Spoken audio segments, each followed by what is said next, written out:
When I was a kid, I remember seeing the fathers in the neighborhood I grew up in, grandfathers, uncles interact with the children within their family, or even neighborhood kids.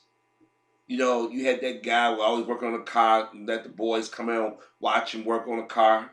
You had that guy that might have got the backboard and nails and went in the alley with us and got the ladder, helped us put a makeshift rim up. Or the father that would be in the neighborhood telling the boys right from wrong. We had that when we was a kid, but somewhere around the late 80s into the 90s, it started to shift. And a lot of women who made poor choices influenced other women. It became like a cancer in the community. When I was a kid going to high school, we had some kids in the class talk about their dads wasn't in their lives. And if you listened long enough, you knew why they wasn't in their lives. They didn't want to deal with the mothers. You have a lot of these mothers out here that was telling guys, if you can't come up with a certain amount of money, or if you can't buy this or do that, you can't see your kids. And it's almost like you bartering your children. And some guys get frustrated because the legal system don't have any recourse for guys. So some dudes said to hell with it. And they did that Pop was a Rolling Stone thing. They bounced. Which was sad for the kid. But in doing that, you gave the mama opportunity to exaggerate a little bit more than what's going on. I had told y'all years ago I had an employee who boyfriend speak ill of his father all the time. And for when I was him, like it can't be that one-sided. So when I said, dude, you shouldn't be talking about your dad like this from his company. You're playing to a dangerous stereotype. And then, did you ever think that your father might have a say of what happened with your mother relationship? He was like, well, I believe my mom, everything she said. I said, everything? Come on, man. I love my mother, but there's sometimes my mother can say things that I don't agree with, or my father. It's always more than one side to the story. So I said, you old enough now, you know it was your dad living where he worked, you should stand and talk to him. Let him give his side of the story.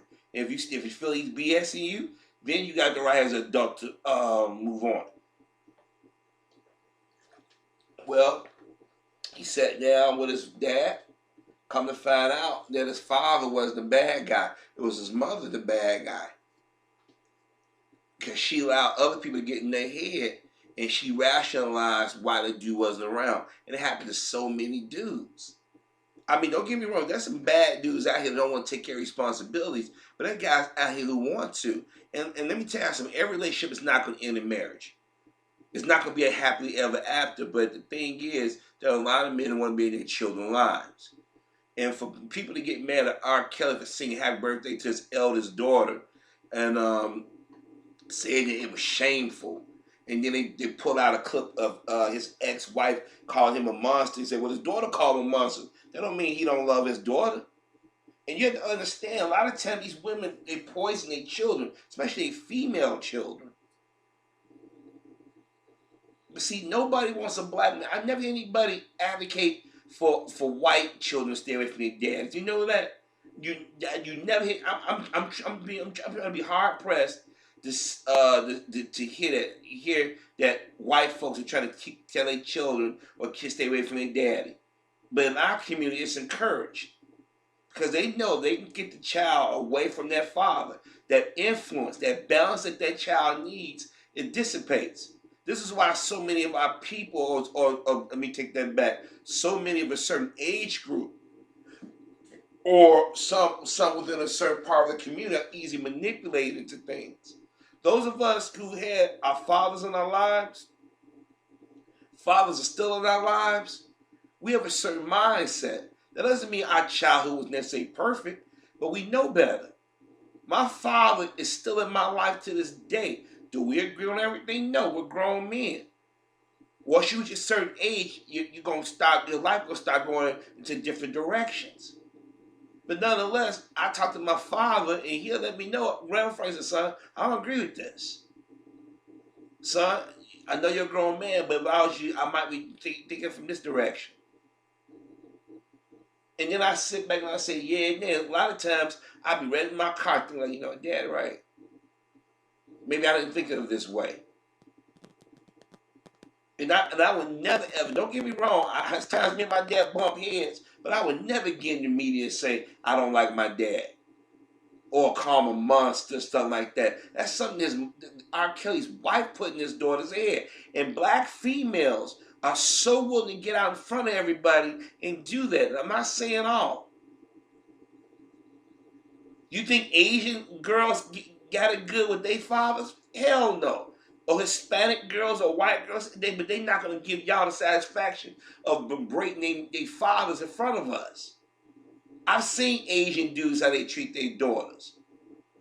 I've seen how Hindus and Arabs and Indians treat their daughters. They're abusive. Black men ain't abusive to their children the way other groups are, but yet we get blamed for all the negatives. If R. Kelly wanted to sing happy birthday to his daughter, that's his right. If she don't accept it, that's her right. But for people to be criticizing for doing it, y'all wrong. Y'all always try to make black men not be a face or a voice within the community, especially around their children. And then the irony is when she gets a certain age, she gonna be looking for that daddy influence.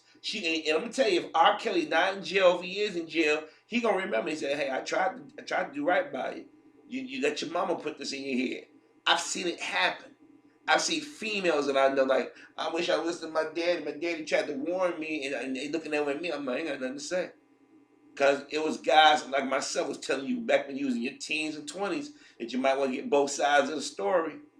Because I've watched my mother and father have disagreements. There were times that I knew my mother was dead wrong, and my father did like most married men did. He didn't say anything, he just took the licks and kept on moving. And there were times my father was dead wrong. My mother, she took licks and kept on moving. And when I say licks, I ain't talking about physical. Because everybody in our community don't hit each other.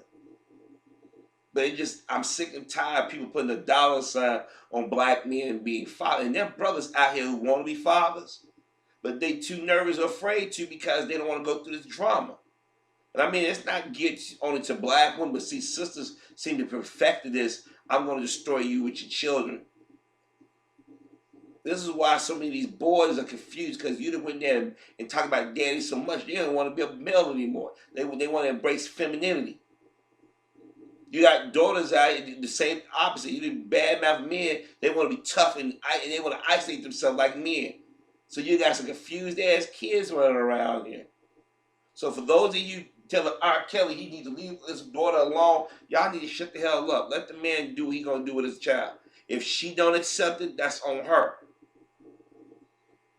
Cause y'all bought into one group of people's version of events. When y'all sitting here now, all of a sudden, y'all got a reaction. Y'all watch one documentary and y'all think y'all know every damn thing. It's one thing if you've been consistent for 20-something years. But y'all jump on a bandwagon and all of a sudden now y'all think you know R. Kelly. He need to go to jail. He need to do this. He need to do that. But I don't ever recall y'all in doing that for white men. I don't ever hear y'all encouraging white girls to throw their daddies under the bus. Did y'all encourage Chelsea Clinton to throw her father on the bus? Hell no. Or Kelly Osbourne to throw her father Oz on the bus? Hell no. Or Angelina Jolie to throw her father on the bus? Hell no. But y'all always want our daughters and sons to throw their daddy under the bus, and that's dangerous. And y'all know exactly what the hell y'all doing when you do it.